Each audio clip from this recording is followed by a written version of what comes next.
Hi, I'm Tom Herbert. I'm the bass player in Polar Bear. I'm Liv Cutter John. I do the electronics. How does it feel to be shortlisted, Tom? It feels amazing, John. It feels humbling, privileged, and it feels like a nice acknowledgement of all the hard work we've put into the band and our music. I'm excited that people are listening to it and talking about it, whether it's the panel or just people on the street. It's like a little hug.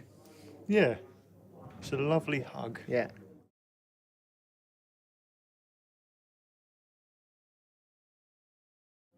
Recording Polar Bear albums is quite special. It's a very concentrated, short period of time. Some bands spend quite protracted periods of time recording their albums, but we usually have, I think, 3 days is our maximum, possibly 3 or 4 days is our maximum. And this one we did it in a couple of days, didn't we? Yeah, 2 days, I think. 2 days. The way it works is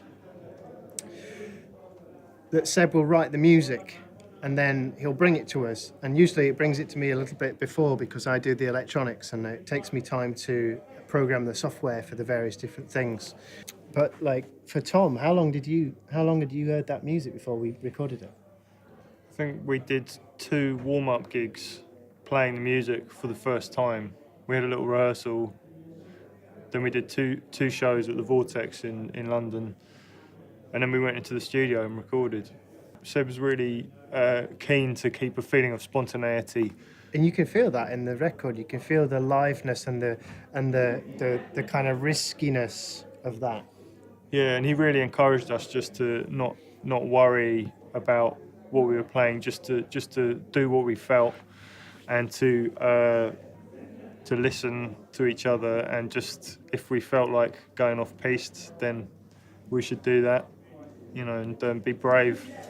One of Seb's great strengths is that he trusts us, and that I think because we've been working together for over 10 years, we have this almost unspoken communication between us, and he knows what we're good at, but also he doesn't let us nestle in that little dip where we're comfortable. He kind of nudges us to the kind of slightly more uncomfortable areas. It's challenging, but loving is what it is. I agree. Well, the first albums that I can remember owning, and I remember getting them both for Christmas one year, maybe 6 years old, maybe, was 6 years the old. soundtrack to Breakdance 2, Electric Boogaloo, which was excellent. Yeah, Shaka Khan, Ice-T, all kinds of great stuff on that. And Billy Joel's An Innocent Man. So I think that is kind of a sort of synthesis of everything I've done since then, really.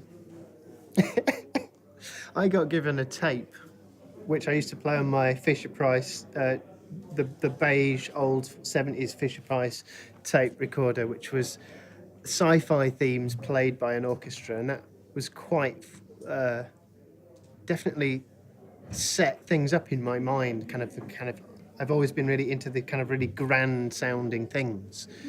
And then at school, we were made to play Jean-Michel Jarre tunes on keyboards, and there was an orchestra. I was as well. Were you? Yeah. Which ones? Did you do? That's a good one. Did you do?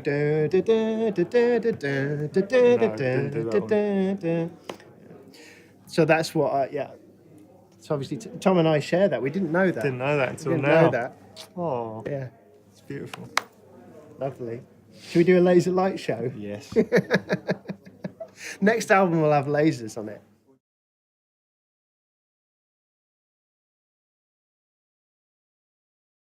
Well, it's interesting that because often when we do gigs, Seb will kind of have a little chat in between some of the tunes and tell the audience about a song that we're playing, and he'll say something about the song that none of us actually ever knew.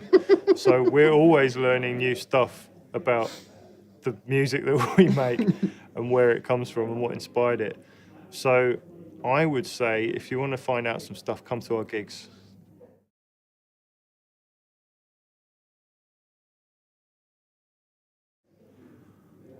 Albums.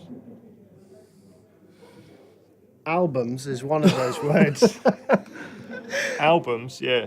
Which is important. Albums are new New and old. and old. Something borrowed, something blue.